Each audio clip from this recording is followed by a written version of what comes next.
तो बच्चों अभी जो हम लोग चैप्टर चालू करने वाले हैं उसका नाम है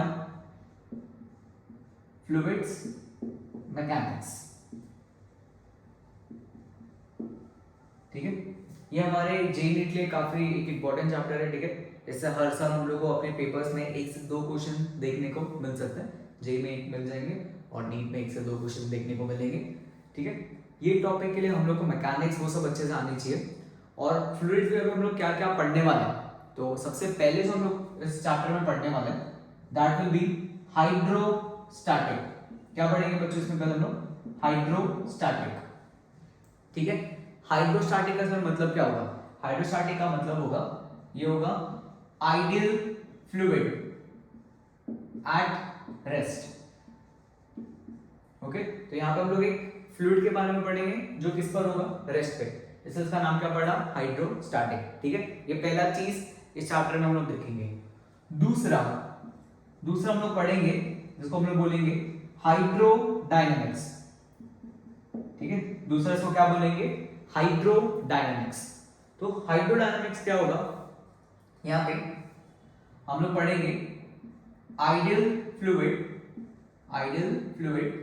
इन मोशन। कौन सा? बेसिकली हम लोग यहां पे लैमिनार फ्लो की बात करेंगे। क्या ठीक है? तो ना यहां पे हाइड्रोडायनेमिक्स में क्या पढ़ेंगे? आइडियल फ्लूइड इन मोशन, जब पानी फ्लो करेगा या बहेगा। ठीक है, तो यहाँ पे हम लोग जब ये टैप को ऑन करें तो पानी निकलता है, उन सब पे डिस्कस करेंगे। और किस पे स्पेशली डिस्कस करेंगे? लैमिनार फ्लो पे। ये चीज को पढ़ने वाले हैं। ठीक है, फिर जो थर्ड चीज हम लोग यहाँ पे पढ़ेंगे that will B properties of non ideal fluids. That will be the properties of non ideal fluids. तो नॉन आइडियल फ्लूइड्स में क्या क्या देखेंगे? हम लोग 2 चीजें देखेंगे। एक होगा जिसको बोलेंगे हम लोग सरफेस टेंशन, जो नीट और जेईई जैसे एग्जाम के लिए काफी ज्यादा इंपॉर्टेंट टॉपिक है, सरफेस टेंशन। ठीक है, और फिर देखेंगे हम लोग विस्कोसिटी। ठीक है, ये क्या होता है इन सब पे भी पहले बात करेंगे। तो हम लोग एक एक करके पहले स्टैटिक फिर डायनामिक्स और properties of non ideal fluids को पढ़ेंगे। ठीक है, तो सब लोग पेन और पेपर के साथ रेडी हो और स्टार्ट करते हैं। ठीक है, तो बच्चों हम लोग सबसे पहले स्टार्ट करेंगे हाइड्रोस्टैटिक को। तो हाइड्रोस्टैटिक में मैंने तुम लोगों को क्या बताया कि that is ideal fluid at rest. अब थोड़ा सा इसको पहले रेस्ट का मतलब समझ लेते हैं। ठीक है, अब मैं तुम लोग से अगर बोलूंगा कि एक कंटेनर है हमारे पास, ठीक है, और इस कंटेनर में मैंने लिक्विड को रखा हुआ है, तो तुम लोग का आंसर क्या होगा? इट इज हाइड्रोस्टैटिक और हाइड्रोडायनामिक्स। बताओ। ठीक है, ये हमारे लिए क्या होगा? हाइड्रोस्टैटिक। सर भाई रुका है, लेकिन अगर मैं इसी कंटेनर को अगर मैं एक ट्रक में भर के लेके जाऊं, ठीक है, तो हाइड्रोस्टैटिक होगा कि हाइड्रोडायनामिक्स? ये मुझे बताओ। अगर मैं इसी को ही अगर एक ट्रक में भर के लेके जाऊं, so that will B hydrostatic और हाइड्रोडायनामिक्स। बताओ, तो एक ट्रक में भर के लेके गए, बोलो जल्दी क्लास, क्या होगा? मान लो ये नॉट से आगे की तरफ जा रहा है, that again will be a hydrostatic, क्योंकि हमारी डेफिनेशन के अकॉर्डिंगली फ्लूइड रेस्ट पर होना चाहिए, बट क्या कैसे? विद रिस्पेक्ट टू कंटेनर के रिस्पेक्ट में हमेशा मुझे फ्लूइड रुका हुआ दिखना चाहिए, इसको बोला जाता है हाइड्रोस्टैटिक्स। क्या ये वाली बात सबके लिए क्लियर हुई कि ideal fluid will be at rest but with respect to container? ये इसका मतलब होगा। सर अब कब से आइडियल फ्लूइड ये होता क्या है? तो उस पर थोड़ा सा बात करते हैं। ठीक है, तो देखना भी, ये दोनों साथ में भी कॉपी कर सकते हैं। हाँ, तो इस पर एक करके बात करते हैं कि आइडियल फ्लूइड क्या होता है। सर तो पहले हम लोग बात करेंगे कि व्हाट इज आइडियल फ्लूइड।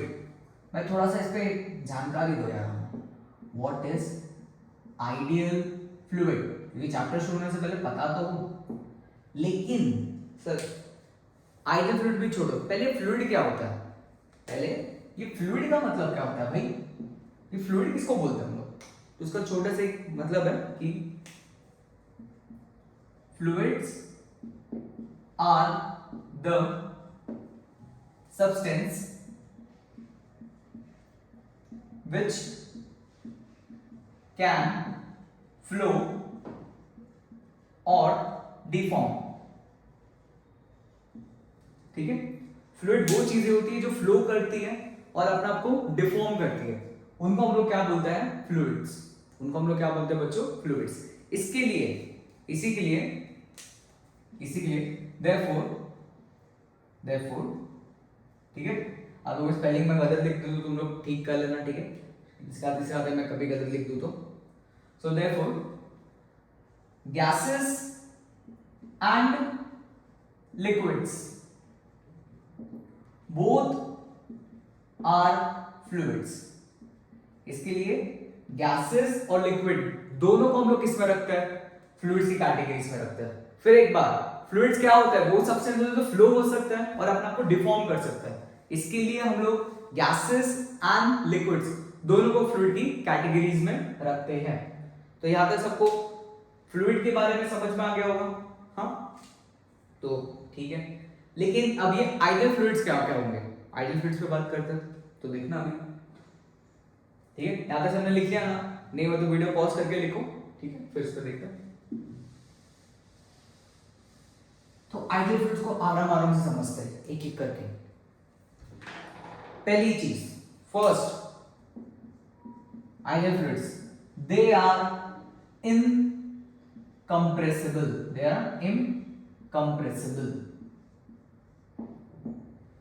ठीक है। इनकम्प्रेसिबल मतलब उनका जो वॉल्यूम है वो हमेशा क्या होगा, कांस्टेंट। ये काफी एक इंपॉर्टेंट चीज है जो हम लोग आगे जाके यूज करेंगे पास्कल लॉ इन सब में, कि जो आइडियल फ्लूइड्स है वो कंप्रेस नहीं होते, तो उनका वॉल्यूम क्या होगा, कांस्टेंट। ओके, ये पहली प्रॉपर्टी। दूसरी प्रॉपर्टी, ठीक है, देयर डेंसिटी इज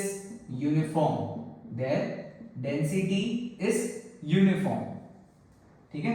ऐसा समझना कि पूरे कंटेनर में उनकी डेंसिटी क्या होगी, यूनिफॉर्म। अरे सर वो तो वैसे ही होती है यूनिफॉर्म, बताने की क्या जरूरत है, नहीं।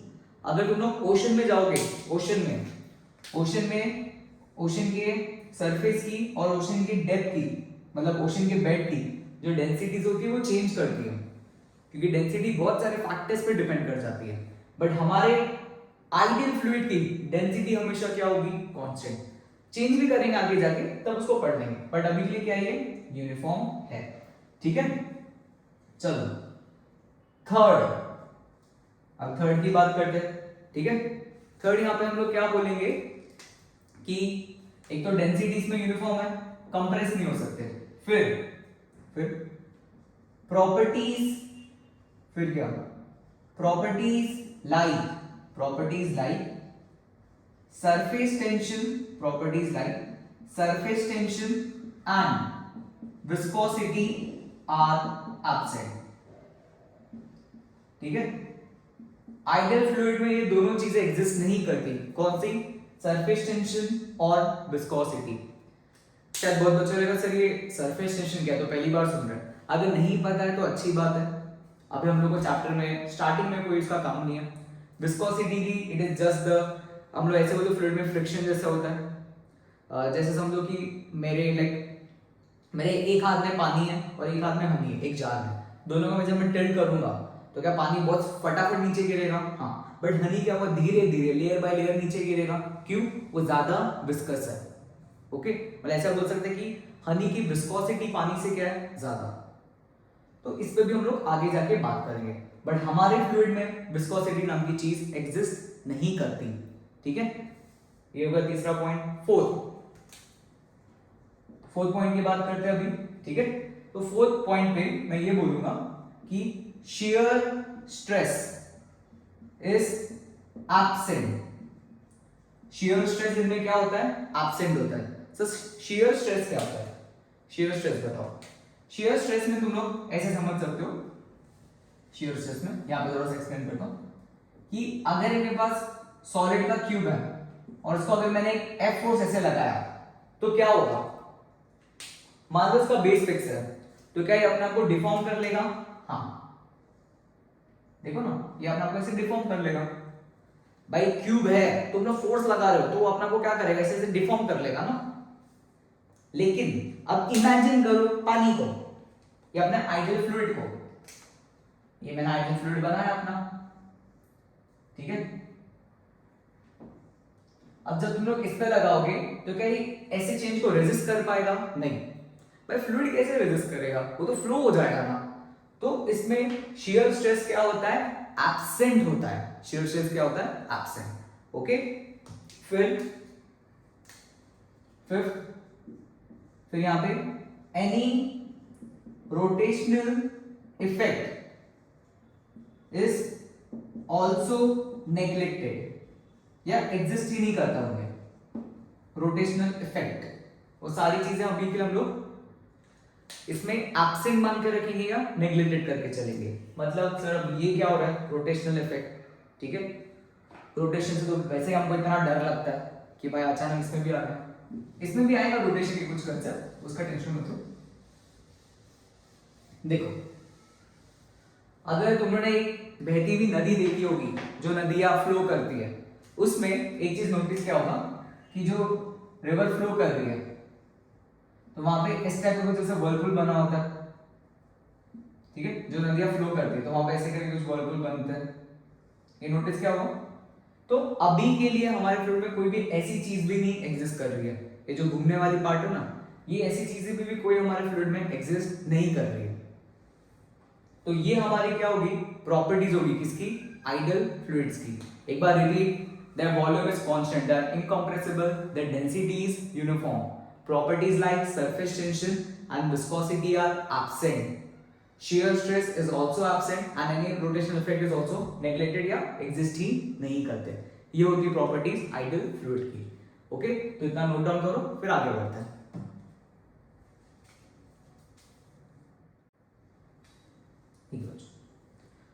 अब यहां पे जो भी हम लोग टॉपिक पढ़ेंगे that will be डेंसिटी, फिर एक टर्म आएगा जिसको हम लोग बोलेंगे रिलेटिव डेंसिटी, ठीक है।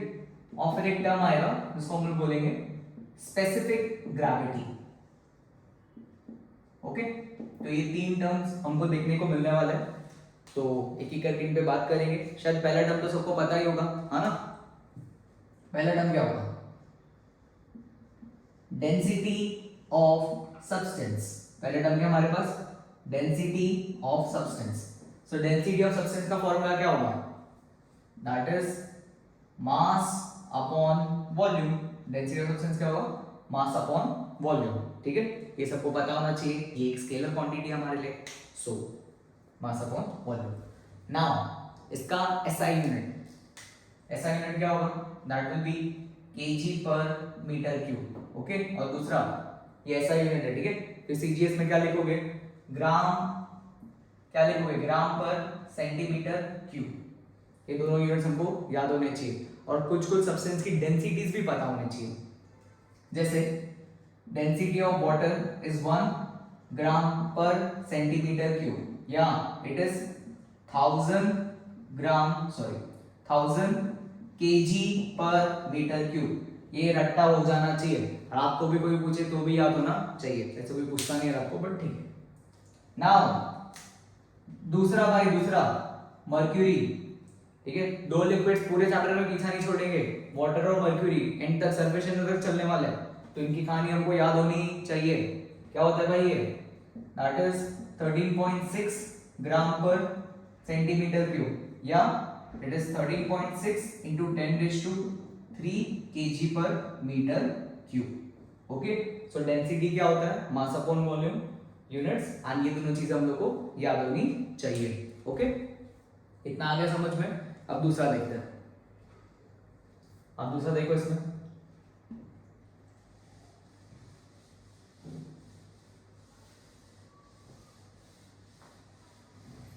अब दूसरा एक टर्म है जिसको बोलते हैं लोग रिलेटिव डेंसिटी। ओके, तो कैसे लिखेंगे यहां पे? That is relative density of substance 1 with respect to density of substance 2. ठीक है, so density of substance 1 with respect to density of substance 2. तो ऐसे लिख के आएगा, ठीक है। तो उसको लिखना कैसे, that is density of substance 1 upon में डेंसिटी ऑफ सब्सटेंस 2। जिसके बच्चों रिस्पेक्ट में दिया होगा उसको हमेशा डिनोमिनेटर में लिखना, ठीक है। जिसके रिस्पेक्ट में तुम लोगों को डेंसिटीज मेंशन होगी उसको हमेशा डिनोमिनेटर में लिखना। सो density of substance 1 upon density of substance 2, ये तुम लोगों को याद रखना है। नाउ जो थर्ड है इसको क्या बोलते हैं हम लोग, स्पेसिफिक ग्रेविटी। ये भी काफी इंपॉर्टेंट है कि क्वेश्चंस करते समय तुम लोगों को कभी भी लोग ये टर्म नहीं देंगे डेंसिटी बताओ, what they will ask specific gravity. Okay, specific gravity ऐसा समझ सकते हो कि it is the special case of this relative density. तो क्या होता है ये देखो, सो स्पेसिफिक ग्रेविटी, ठीक है, चाहिए तुम लोग उसको एस से भी लिख सकते हो। This specific gravity is nothing but done say that is the density of substance, done से, ठीक है, डेंसिटी ऑफ सब्सटेंस अपॉन में क्या, डेंसिटी ऑफ वाटर। बहुत इंपॉर्टेंट है, डेंसिटी ऑफ सब्सटेंस अपॉन क्या, डेंसिटी ऑफ वाटर। इसको बोला जाता है स्पेसिफिक ग्रेविटी। और ये क्यों ज्यादा इंपॉर्टेंट है पता है, क्योंकि क्वेश्चन जो लोग अगर स्पेसिफिक ग्रेविटी दे रहे हैं, तुम लोग मुझे बताओ वाटर की डेंसिटी क्या होती है, दैट इज 1 ग्राम पर सेंटीमीटर क्यूब। ये वाटर की डेंसिटी होती है ना, तो at the end specific gravity का मतलब क्या हो गया, डेंसिटी ऑफ दैट सब्सटेंस। समझ पा रहे हो ये चीज है कि अगर मैं स्पेसिफिक ग्रेविटी बोल रहा हूं और मैंने यूनिट ग्राम पर सेंटीमीटर क्यूब रखा है, तो at end that is the density of substance. Okay, तो बहुत जगह बुक्स में ये लिखा रहता है कि स्पेसिफिक ग्रेविटी का मतलब ही डेंसिटी हो जाता है। क्यों, वाटर की डेंसिटी कितनी होती है, 1 ग्राम पर सेंटीमीटर क्यूब। अगर केजी में आया तो हिसाब से देख लेना, फिर 1000 से डिवाइड करेंगे। ओके, वैसे स्पेसिफिक ग्रेविटी का कोई भी यूनिट नहीं होगा क्योंकि दोनों डेंसिटी और डेंसिटी है। बस हम लोग को ये समझ जाना है कि अगर मैं बोल रहा हूं कि स्पेसिफिक ग्रेविटी 0.8 है, मतलब वो बॉडी क्या पानी में फ्लोट करेगी, क्योंकि पानी की डेंसिटी 1 है और उस ऑब्जेक्ट की डेंसिटी कितनी है, 0.8। इसका ये मतलब हुआ, if I am saying specific gravity is 0.7, वो ऑब्जेक्ट पानी में फ्लोट करेगा क्योंकि पानी की डेंसिटी 1 है और उसकी 0.7 है। या मैं ऐसा बोल दूं कि स्पेसिफिक ग्रेविटी इज 1.2, मतलब पानी की डेंसिटी 1 है और उसकी 1.2 है, तो पानी के अंदर चले जाएगा। ये इन सब चीजों का मतलब होता है। ओके, ठीक है, तो 3 term, density, relative density and specific gravity. क्या सबको क्लियर हो गया? ठीक है, तो कर लेते हैं नोट डाउन।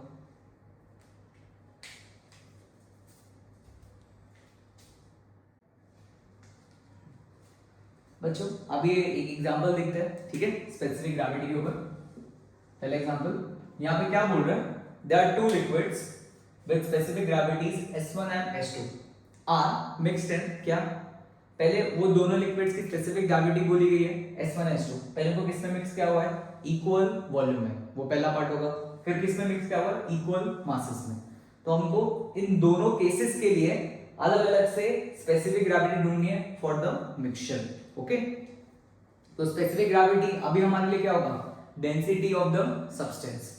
तो यहां पे भी ढंग से देखो, तो specific gravity for the mixture, अब उसको मैं ऐसे करके लिखूंगा, टोटल मास अपॉन में टोटल वॉल्यूम। ओके, ये मेरे लिए हुआ क्या, total mass upon total volume. अब देखो डेंसिटी क्या होगा, तो हम लोग डेंसिटी वर्ड यूज करेंगे। डेंसिटी क्या होगा, मास अपॉन वॉल्यूम। तो मास क्या होगा, डेंसिटी क्या होता है, मास अपॉन वॉल्यूम होता है ना। तो मास क्या होगा बच्चों, डेंसिटी इनटू वॉल्यूम। क्या क्लियर है इतना? ठीक है। पहले वाले केस में वॉल्यूम तो इक्वल है बट मास मुझे नहीं पता, तो मैं मासेस को कैसे लिखूंगा, जल्दी जल्दी बताओ, मासेस को कैसे लिख सकते हैं? ऐसे लिख सकते हैं S1V, भाई density into volume, specific gravity को क्या देखना है, डेंसिटी जैसे, प्लस S2V अपॉन में टोटल वॉल्यूम, टोटल वॉल्यूम क्या होगा, that will B V plus V, दोनों के वॉल्यूम को क्या कर देंगे हम लोग, ऐड कर देंगे, ठीक है। तो यहां से कितना आएगा, यहां से हम लोग का आंसर कितना आएगा बच्चों, S1 प्लस S2 बाई 2, ये आएगा S मिक्स। क्या सबको आया है समझ में? हाँ, specific gravity of the mixture is total mass upon total volume, तो टोटल मास निकाला अपॉन में टोटल वॉल्यूम। ओके, क्लियर है इतना? ठीक है, तो ये पहले पार्ट का आंसर होगा। तो इक्वल वॉल्यूम, तो जब हम लोग इक्वल वॉल्यूम में दो सब्सटेंस को मिक्स करेंगे तो उनकी स्पेसिफिक ग्रेविटी या डेंसिटी क्या होगी, S1 प्लस S2 बाई 2। अब दूसरा क्या है, इक्वल मासेस, तो इक्वल मासेस भी देखना पड़ेगा, तो उसको हटाता नहीं। अब केस 2, पहला वाला केस कर लिया, अब दूसरे केस की बात करते हैं, that is total mass upon total volume. अब मुझे पता है कि मासेस सेम है, मासेस क्या है, सेम, तो बच्चों बताओ मासेस को कैसे लिखेंगे, मासेस क्या होगा सर, m प्लस m, दोनों के मास सेम है ना, तो क्या रख सकते हैं m प्लस m। क्या वॉल्यूम सेम है, नहीं, तो हम लोग वॉल्यूम को क्या लिखेंगे, मास और डेंसिटी के टर्म्स में लिखेंगे। तो कैसे लिखोगे बताओ बच्चों, यहां पे बताओ, तो volume will be mass upon में डेंसिटी, सही है ना, और density mass upon volume, volume ऊपर डेंसिटी नीचे, प्लस m अपॉन में क्या, S2, ठीक है। अब इसको सॉल्व करो, इसको सॉल्व करोगे तो क्या आंसर आएगा बताओ जल्दी, इसको सॉल्व करके, इसको जब हम लोग सॉल्व करेंगे तो from here we will get 2S1 S2 upon में क्या, S1 प्लस S2, ये आ जाएगा S mix, 2S1 S2 upon S1 plus S2, ये क्या होगा इसका आंसर। तो जब इक्वल वॉल्यूम में मिक्स करोगे तो S1 प्लस S2 बाई 2, और इक्वल मासेस में क्या होगा, 2S1 S2 upon S1 plus S2, ठीक है। चाहिए तो इनको याद भी कर सकते हो। चलो अब नेक्स्ट आगे बढ़ते हैं इसमें।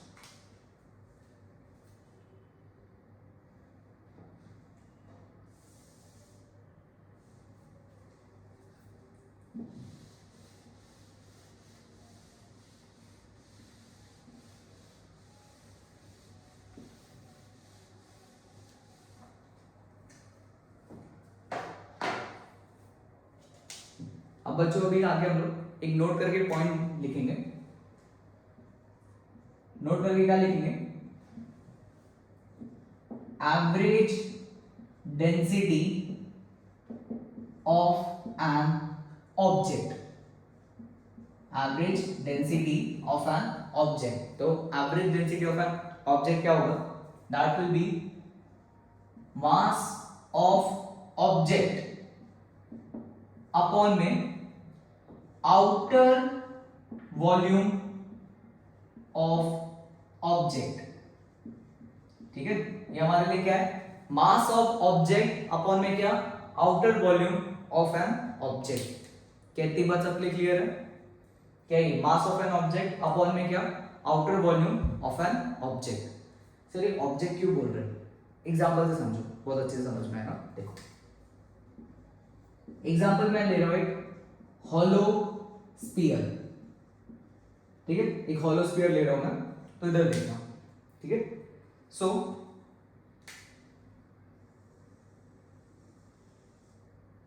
एक हॉलो स्फीयर लिया, अब ये R1 है और ये R2 है, बेसिकली जो मटेरियल है वो इधर ही फिल है, ये मटेरियल है, बीच का तो खाली होगा ना, तो यहाँ पे मटेरियल है। ओके क्लास, पहले तुम लोग एक ये चीज बताओ, सुनो, डेंसिटी ऑफ सब्सटेंस, क्या ये जो ऑब्जेक्ट है, सब्सटेंस नहीं, क्या ये ऑब्जेक्ट है, कुछ सब्सटेंस का बना होगा, कुछ मटेरियल का बना होगा, तो उस सब्सटेंस की डेंसिटी क्या होगी, दैट विल बी क्या, मास ऑफ सब्सटेंस, जो मास सब्सटेंस में प्रेजेंट है, अपॉन में उसका वॉल्यूम। वॉल्यूम कैसे लिखोगे, 4/3 पाई क्या, R2 cube minus R1 cube. क्या क्लियर है इतना? जब मुझे सिर्फ सब्सटेंस की डेंसिटी लिखनी है तो जितने एरिया में मेरा सब्सटेंस स्प्रेड है मैं उतने को ही लिखूंगा। ये होगा डेंसिटी ऑफ सब्सटेंस।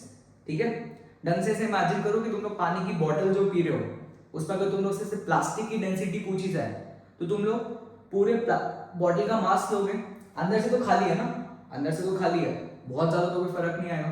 ठीक है, हॉलो मैंने बोला है, पानी इसके अंदर नहीं भरा है मैंने, तो हॉलो की बात चल रही है।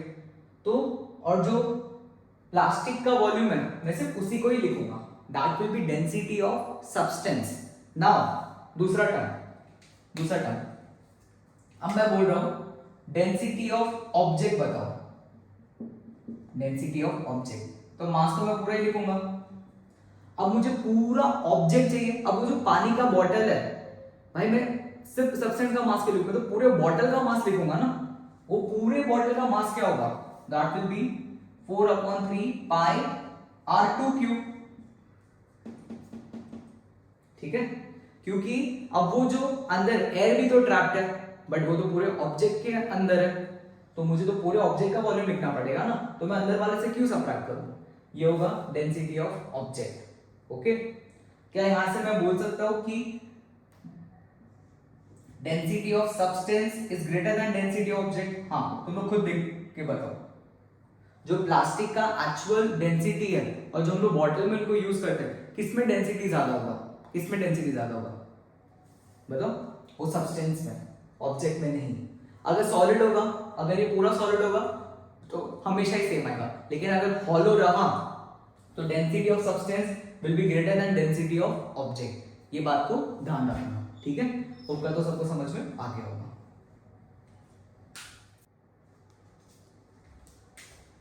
अब बच्चों हम लोग इस चैप्टर के पहले फॉर्मूले उन सब पर आ रहे हैं। अभी तक हमने डेंसिटी की काफी ज्यादा बात कर ली है। ठीक है, अब आएंगे हम लोग प्रेशर पे।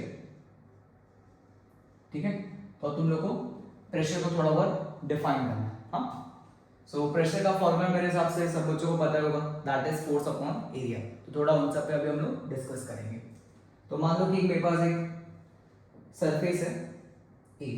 ठीक है, तो थोड़ा सा हम लोग ऐसे दिखा देते हैं। सो यहां पे क्या होगा, इधर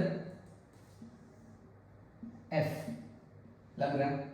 ठीक है, सो ये यहां पे जो प्रेशर होगा that will B F upon A। तो पता है, तो क्या दिक्कत है। लेकिन अगर मैंने एक एंगल पे बनाया, लेकिन अगर मैंने यहाँ पे वही सेम सरफेस लिया और now what I am doing कि अब फोर्स को F को एक एंगल पे लगा दिया, मेकिंग एन एंगल थीटा। तो अब बताओ मुझे क्या होगा, क्या होगा बताओ, बोलो बोलो। इधर की तरफ क्या होगा, इधर की तरफ होगा F cos थीटा और इधर की तरफ क्या होगा F sin थीटा। क्या बात क्लियर हुई? हाँ, अब मुझे सोच के बताओ कि कौन सा कंपोनेंट फोर्स लगा रहा है, cos थीटा की sin थीटा? बोलो भाई सर, cos थीटा फोर्स कैसे लगेगा, वो तो सीधा निकल गया। फोर्स लगा कौन रहा है, sin थीटा। क्या यहां से हमने एक बात सीखी कि जो प्रेशर का मैं लिखूंगा, जो मैं प्रेशर का फॉर्मूला लिखने वाला हूं, उस प्रेशर के फॉर्मूले में मैं सिर्फ F नहीं लिखूंगा, मैं हमेशा क्या लिखूंगा, F परपेंडिकुलर। क्या लिखने वाला हूं, F परपेंडिकुलर। ठीक है, ये हमारे लिए क्या होगा, F परपेंडिकुलर। इसलिए इस पहले वाले केस के लिए जो प्रेशर होगा that will B F upon A, और दूसरे वाले के लिए, इस दूसरे वाले के लिए क्या होगा, that will B pressure P। बताओ बच्चों, P क्या होगा, that will B F sin theta upon में A। क्या होगा ये, F sin थीटा अपॉन में A। क्या क्लियर है इतना? हाँ, प्रेशर हमारे लिए क्या होगा, प्रेशर हमारे लिए क्या होगा, स्केलर क्वांटिटी होगा। प्रेशर हमारे लिए क्या होगा, स्केलर क्वांटिटी। ये हमेशा ध्यान रखेंगे, क्योंकि मैं फोर्स का डायरेक्शन तुम लोग को पहले से ही बता के रख रहा हूं कि वो हमेशा एरिया के क्या होगा, परपेंडिकुलर ही लगेगा, और एरिया भी इसमें वेक्टर है। ठीक है, तो हमारे लिए प्रेशर क्या रहने वाला है, स्केलर क्वांटिटी रहेगा। ओके, ये चीज का ध्यान रखेंगे। अब ऐसे सुनना कि इस एरिया पे जो F लग रहा है, तो इसके लिए जो प्रेशर आ रहा है, तो हर पॉइंट पे जो प्रेशर होगा वो सेम होगा। क्योंकि ये जो फोर्स है वो इक्वली हर जगह डिस्ट्रीब्यूट हो जाएगा, ऐसे मान, तो प्रेशर हर जगह क्या लगने वाला है, सेम। क्या लगेगा, सेम। इसके प्रेशर को हम लोग आइसोट्रॉपिक भी बोलते हैं, वो इक्वली क्या होगा, हर जगह लगेगा। ठीक है। और बच्चों इसमें जो फोर्स का नेचर है, ये फोर्स का नेचर हमेशा हम लोग को क्या देखने वाला है, कंप्रेसिव। क्योंकि ये हमेशा उसको क्या करेगा, कंप्रेस करने का ट्राई करेगा, इसका ट्राई करेगा कंप्रेस करने का। इसी को ही तुम लोग सॉलिड्स में स्ट्रेस के नाम से जानते हो, और यहाँ पे क्या हो जाता है, ये प्रेशर। प्रेशर जनरली हम लोग को एक्सटर्नल फैक्टर की वजह से आता है। क्लासेस वाले, माँ बाप, कॉलेज वाले से हमको प्रेशर देते हैं, वो टर्म हमने ज्यादा करके सुना होगा, तो वो चीज है। ठीक है, तो पहले ये सबको क्लियर हो गया कि ये प्रेशर क्या हो रहा है। तो हमेशा it will be the force that is perpendicular to the area, इसको ध्यान रखेंगे। चलो अब आगे इसके थोड़े से यूनिट्स को जानते हैं, जो काफी ज्यादा इंपॉर्टेंट है, सबको रटना होना चाहिए। अभी मैं जो यूनिट्स लिख रहा हूं, इतना सबने कर लिया ना कॉपी, ठीक है। बाकी इन सब के लिए तुम लोग एनसीईआरटी या एचसी वर्मा पढ़ सकते हो, काफी अच्छी बुक्स है। ठीक है, चाहिए तो मैं तुम लोग एक वीडियो बना दूंगा बुक को लेके, कौन से बुक से रेफर किया जा सकता है। ठीक है, तो देखना भी। पहला यूनिट, तो फर्स्ट वी विल डिफाइन जो ऐसा यूनिट होता है, ऐसा यूनिट इसका होता है पास्कल्स, या इट इज, जिसमें मैंने निकाला था, दैट इज न्यूटन पर मीटर स्क्वायर, ये ध्यान रखेंगे। दूसरा जो सीजीएस यूनिट है, सीजीएस यूनिट क्या होगा, इट विल बी डाइन पर सेंटीमीटर स्क्वायर, ये होगा। ठीक है, उसके बाद 1 ATM is 1.01325 into 10⁵ पास्कल्स या न्यूटन पर मीटर स्क्वायर, उतना ध्यान रखेंगे। फिर यहां से और क्या आएगा, देखो 1 ATM is equals to 1.01325 bars, तो इधर से हम लोग क्या बोल सकते हैं, 1 bar will be equals to 10⁵ pascals, ये ध्यान रख लेना। क्या क्लियर है ना? फिर आगे ऐसे भी बोल सकते हैं 1 ATM is equals to 760 millimetre of Hg। 1 ATM किसके इक्वल होगा, 760 मिलीमीटर ऑफ Hg के। इसको मैं तुम लोग को बैरोमीटर में बताऊंगा कि कैसे होता है, या तुमने केमिस्ट्री में पढ़ के रखा होगा। And that is equals to क्या, 760 टॉर्क। ये किसके इक्वल होता है, 760 टॉर्क के इक्वल होता है। ओके, फिर ऐसे बोल सकते हैं, ये सबको ध्यान रखना है तुम लोगों को। फिर 1 torr is nothing but 1 mm of Hg and that is equals to 133 pascals. 1 torr किसके इक्वल होता है, 1 mm ऑफ Hg के, एंड दैट इज 133 पास्कल्स। तो इतने यूनिट्स तो तुम लोग को याद होने चाहिए। एटीएम का पास्कल्स में, एटीएम का बार में, ठीक है, बार और पास्कल का तुम लोग यहां से ध्यान रख सकते हो। फिर 1 एटीएम का 760 और ये। ओके, तो इतने यूनिट्स हम लोग को याद रखने हैं, तो अच्छे से नोट डाउन कर लो जल्दी।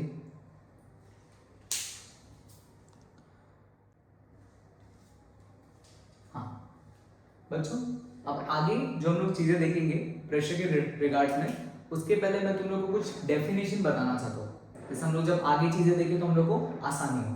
ठीक है, पहला जो जिसको हम लोग क्या बोलेंगे, एटमॉस्फेरिक प्रेशर। तो एटमॉस्फेरिक प्रेशर क्या होगा, force exerted by atmospheric column. तो जो हमारा पूरा एटमॉस्फेयर का जो एनवेलप है अर्थ का, वहां पे जो फोर्स एक्सर्ट करता है, कहां पे, at unit cross sectional at mean sea level. तो अगर हम लोग सी लेवल पे खड़े हैं, जो एटमॉस्फेयर हम पे फोर्स एक्सर्ट कर रहा है यूनिट क्रॉस सेक्शनल, उसको क्या बोलेंगे हम लोग, एटमॉस्फेरिक प्रेशर। वो कितना होगा उसको ध्यान रखना है, that will B P0 and that is 1.01325 into 10⁵ Newton पर मीटर स्क्वायर। पूरा याद रखने की जरूरत नहीं है, 1.10 भी याद रखोगे तो भी काम चल जाएगा। ठीक है, उसको क्या बोलेंगे हम लोग, एटमॉस्फेरिक प्रेशर। आगे दूसरा प्रेशर क्या है, गॉस प्रेशर।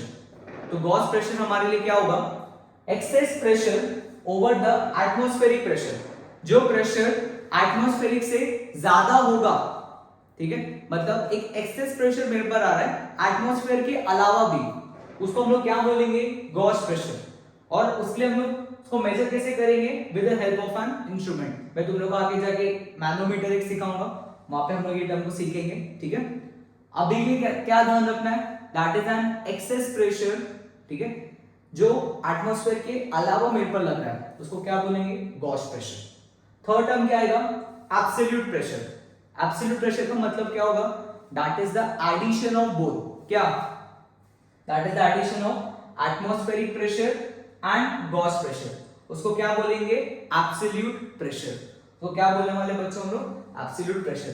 तो ये तीन डेफिनेशंस हमारी क्लियर होनी चाहिए, कौन सी, atmospheric pressure, gauge pressure and absolute pressure, ठीक है। तो इसको अच्छे से नोट डाउन कर लो। पहला क्या है, pressure exerted by liquids, okay. अभी से हम लोग अपने मेन फॉर्मूले उन सब पे बढ़ने वाले हैं, जैसे हम लोग को आगे पूरा हाइड्रोस्टैटिक्स को देखना है, तो इसको मैं तुम लोगों को डिटेल में एकदम अच्छे से बता दो, तो ढंग से सुनना, ओके। तो पहले एक चीज को ध्यान रखो कि अभी हम लोग यहाँ पे एपीडीज वो सब बनानी होगी, तो भाई सॉलिड में एनएलएम में तो इजी था, सॉलिड था, बट यहाँ पे तो लिक्विड है, तो मैं लिक्विड्स को यहाँ पे हम लोग बेसिकली लाइन बाय लाइन जैसा बनाएंगे, इस टाइप का कुछ देखते हैं कि ये अभी हमारे लिए क्या है, फ्लूइड है, ओके। तो इस टाइप का कुछ है ये, तो ये बनाएंगे, ठीक है। अब यहाँ पे मैं क्या कर रहा हूं, एक छोटा सा क्यूब बना रहा हूं, यहाँ पे सबको दिख रहा हो, मैं एक छोटे से क्यूब को ड्रॉ कर रहा हूं, ओके। तो एक छोटे से क्यूब को ड्रॉ किया, जो बेसिकली वाई डेप्थ नीचे है, यहाँ पे टर्म्स यूज होंगे हाइट और डेप्थ।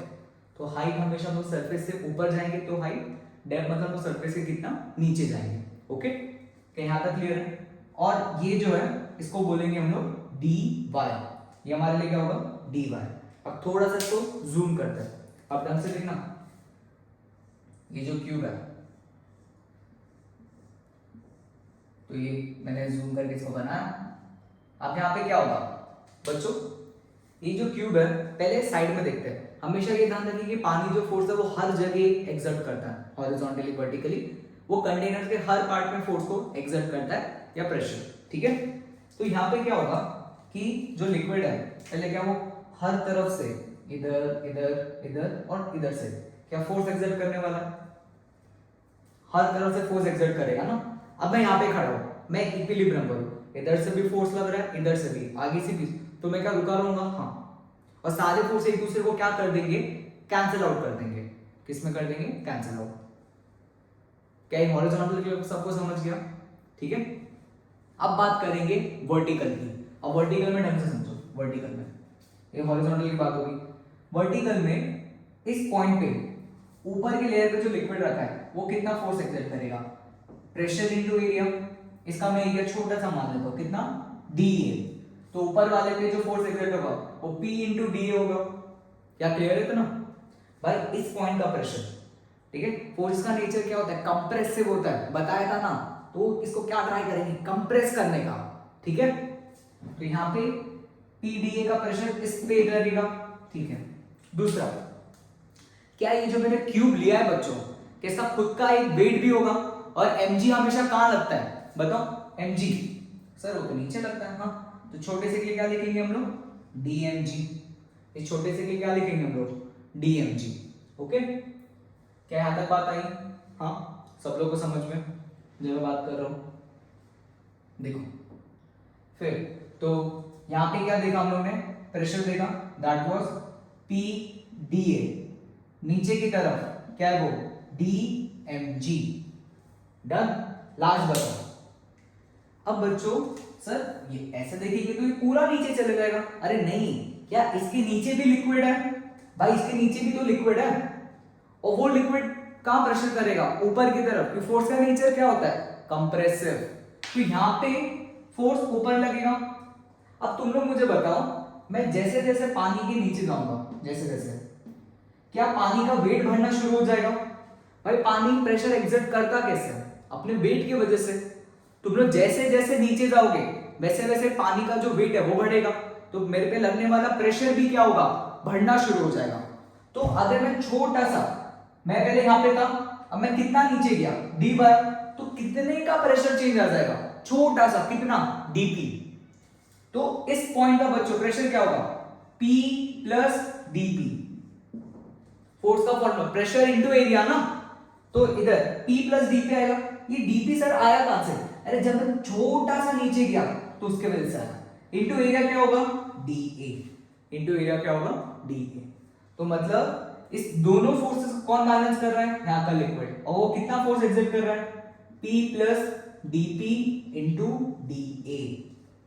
क्या आया इतना समझ में, ऊपर का लिक्विड भी फोर्स एक्सर्ट कर रहा है, नीचे का भी एक्सर्ट कर रहा है, और ये रुका हुआ है कैसे, क्योंकि mgb नीचे लग रहा है, यहां पर तो ज्यादा फोर्स एक्सर्ट कर रहा है और यहां पर तो कम कर रहा होगा, बट ये रुका क्यों, क्योंकि इसका mgb कहां लग रहा है, नीचे।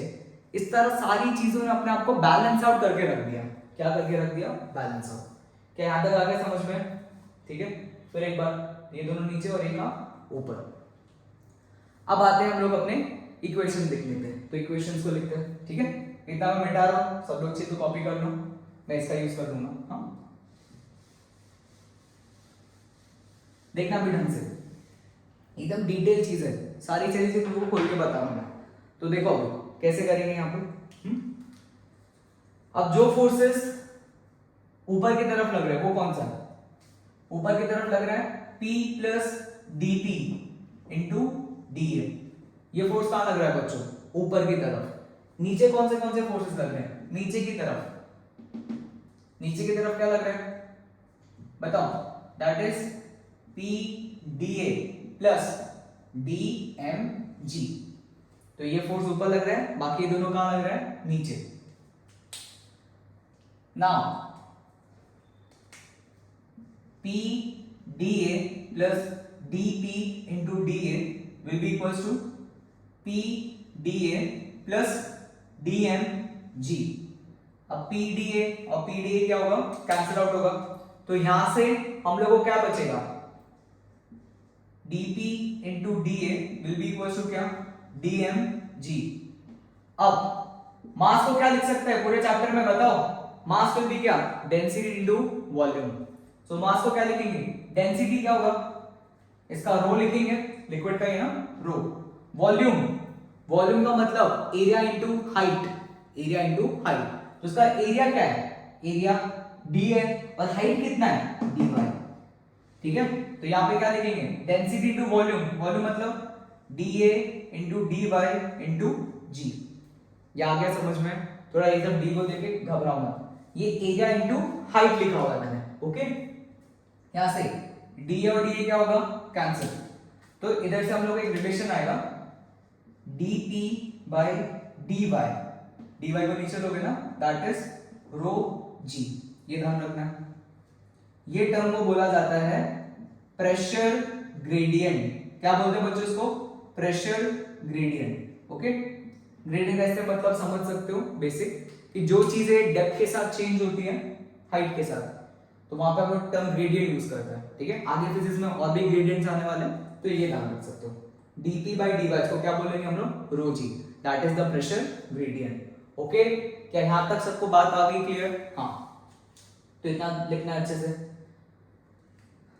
तो एक बार इसको नोट डाउन कर लो, सबको इक्वेशन समझ गई होगी। नीचे वाले फोर्सेस और ऊपर वाले को मैंने बैलेंस आउट किया हुआ है, फिर वहां से इसको निकालना, ठीक है। अब आगे देखना, नोट करके अच्छे से समझ लो, फिर वीडियो आगे बढ़ाना, ठीक है, कोई माइंड नहीं है।